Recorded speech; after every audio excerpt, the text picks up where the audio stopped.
सत्संगी महाराज सत्संगी car आ जाएंगे। नारायण से प्राण मुख रखने वाले व्यक्तियों को द्वारा किए गए प्राची चरण में दुर्बिंद प्राणी को उसी प्रकार पवित्र नहीं कर सकते जैसे मदिरा से भरे घंट को गंगा जी सदृश नदियां पवित्र नहीं कर सकती। भगवान विष्णु के नाम स्मरण से पाप नष्ट हो जाने के कारण जीव नरक को नहीं देखते और स्वप्न में भी कभी यम तथा यमदूत को नहीं देखते। जो भगवान में लीन रहेगा वो उनको किसी प्रकार का डर भय नहीं होगा।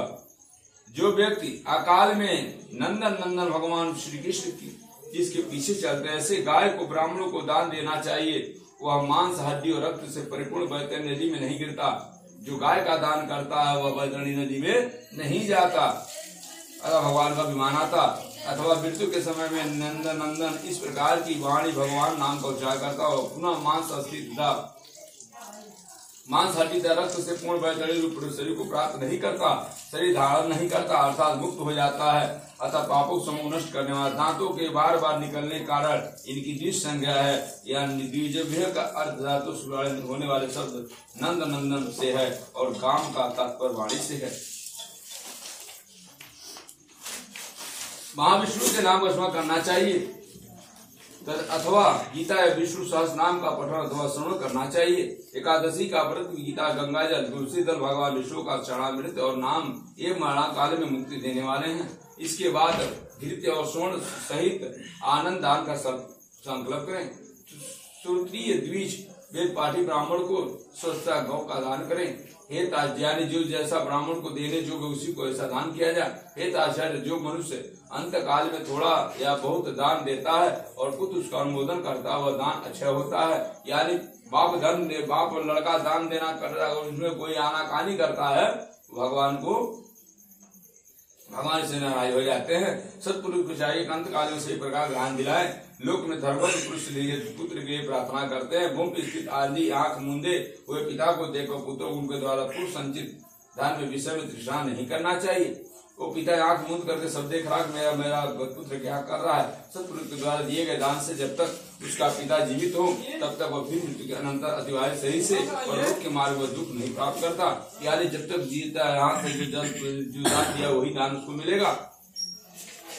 आतु काल यानी मरने के बाद जो भी दान सया दान करेंगे सब जो करेगा उनको मिलेगा। इन दोनों कालों में दिए गए दानों का विशेष महत्व है। इसलिए तिल और अष्ट का दान अवश्य देना चाहिए। तिल लोहा सोना कपास नमक सप्तधान भूमि और गौ इनमें से एक एक का दान भी पवित्र करने वाला है।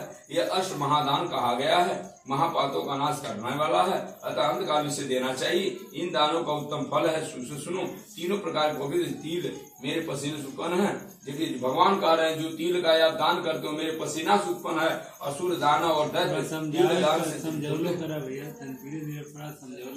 अच्छा तीनों प्रकार पवित्र जो तिल है वो पसीना भगवान बता रहे हमारे है।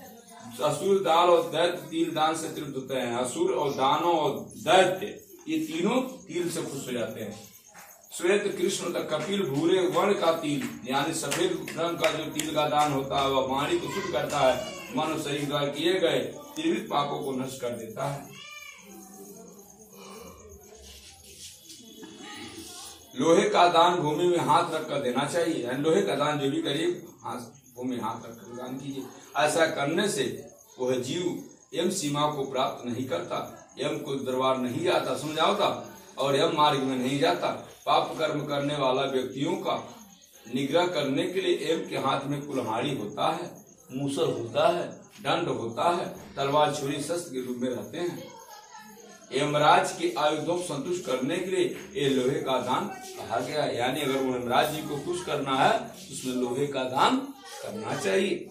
इसलिए हम लोग में सुख देने वाला लोह दान को करना चाहिए। उदर माने पेट, श्याम सूत्र, संडाल, मर्क, उदम्बर, शेषंबल नामक यम के महादूत लोह दान से सुख प्रदान करने वाले हैं। लोहा का दान करना बहुत महत्वपूर्ण होता है। हे ताक्षर हे गणराज परम गोपिनी और दानों उत्तम दान को सुनो जिसके देने से भूलोक पृथ्वी भूलोक अंतरिक्ष स्वर्ग लोक के निवासी अर्थात मनुष्य भूत प्रेत तथा देवगण संतुष्ट दान के बारे में जानिए। ब्रह्मा आदि देवता ऋषिगण धर्मराज के सभासद स्वर्ण दान से संतुष्ट वर प्रदान करने वाले होते हैं। सोना का भी दान